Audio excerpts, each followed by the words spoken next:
everybody. So we are back this week talking about James chapter 1, verses 19 and 20. And we're going to be talking about anger and how we're supposed to respond in situations. Is anger godly? Is it wrong? Is it a sin to be angry?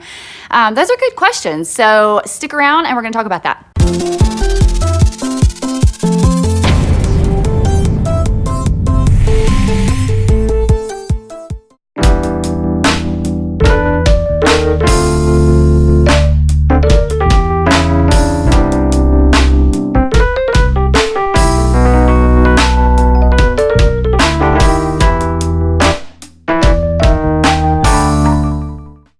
Welcome back. So we are talking about anger in today's study of James chapter 1, verses 19 and 20. So I'm going to be using the NIV version as always. You can use whatever version you like, but let's jump right on into it. My dear brothers and sisters, take note of this. Everyone should be quick to listen, slow to speak, and slow to become angry, because human anger does not produce the righteousness that God desires.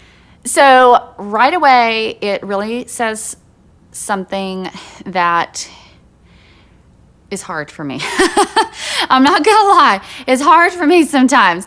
As someone who is more on the quick to speak, route, usually it really is something that I really have to work on. I do love to listen to people, so it's kind of weird that I kind of do both. I love to ask questions, and so I do actually like hearing other people's stories. I find them very interesting, but I think that this really speaks particularly to situations like when you're maybe in kind of a frustrated situation, like with someone. I think that's a really great place to apply these scriptures. I mean, in general, we should be using these, but I tend to think about in relationships. Like, for instance, my husband and I, we're best friends, and we spend a lot of time together. We work together, we're best friends, we do all of our hobbies together, we do all of our ministry stuff together, we parent together, everything, we do it together. And so as much as we love one another, we also maybe a little bit drive each other crazy sometimes every now and then. We don't always get along. We're not perfect people. And so this is an area where we have to really apply these scriptures, and we don't always do them well, let's be honest. But we try really, really hard, and I think God has really done a work in our marriage, really with this very thing, actually. And so it's really can be, and you can use this not just in marriage. I know a lot of you are not married, but a lot of you do have friends, you have family, situations that come about where honestly they just make you angry. And you know what? Maybe you have been done wrong. Maybe it's not your fault. Maybe you really are the victim in the situation. But you can easily take that situation where you've been done wrong, and you can actually do something wrong in return, in a response to it. And so that's what I think this is really, you can take this and apply it to those difficult relational situations when frustrating things come up and maybe people make you angry.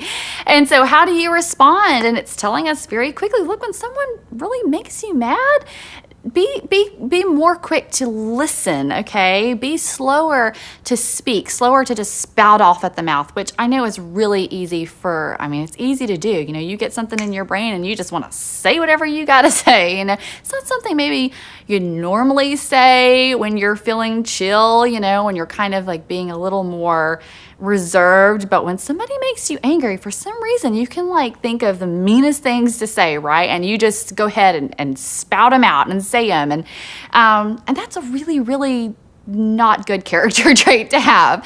Not good way to respond in moments like these. So it's saying be quick to listen. Maybe somebody is really hurt as well. Maybe they do have a valid point. And so be quick to listen. Be slow to speak. And I love that it says this here. It says, be slow to become angry. And then in 20, it says, because human anger does not produce the righteousness that God desires. Okay, This is interesting because human anger does not produce the righteousness that God desires. So notice it's very specific. It doesn't say godly anger, right? So we can't really say that anger itself is wrong or is a sin or leads to unrighteousness. I mean, has God become angry before? Yeah, he has. We've seen that throughout Scripture. God has been angry. God does become angry. So it's not that being angry is the problem. It's that having human anger that's the problem. It's when we respond with our emotions, when we respond out of just our mental state of frustration, that's when we start to produce unrighteousness, right? That stuff doesn't produce righteousness. I think it's really important that we remember that in life, and this is something I really have to remember as well, that anything that comes from our fleshly sinful state, our sinful nature, okay, our human nature as it's talking about here, it is never going to produce godly results, ever, okay? Human stuff, human responses don't produce godly results. And that's what it's saying here. So if we want to produce godly results, we have to respond to anything, okay, any situation, any frustration, anything that's going on. We have to respond in a godly way. It's okay to have our feelings hurt and to feel frustrated, and it's okay to feel those things. I mean, that's just a part of life. We have emotions for a reason. We're not supposed to shut them down, but we're not supposed to respond out of our emotions. We're supposed to respond out of godliness, okay? We're supposed to respond with the mind of Christ, not just our sinful nature.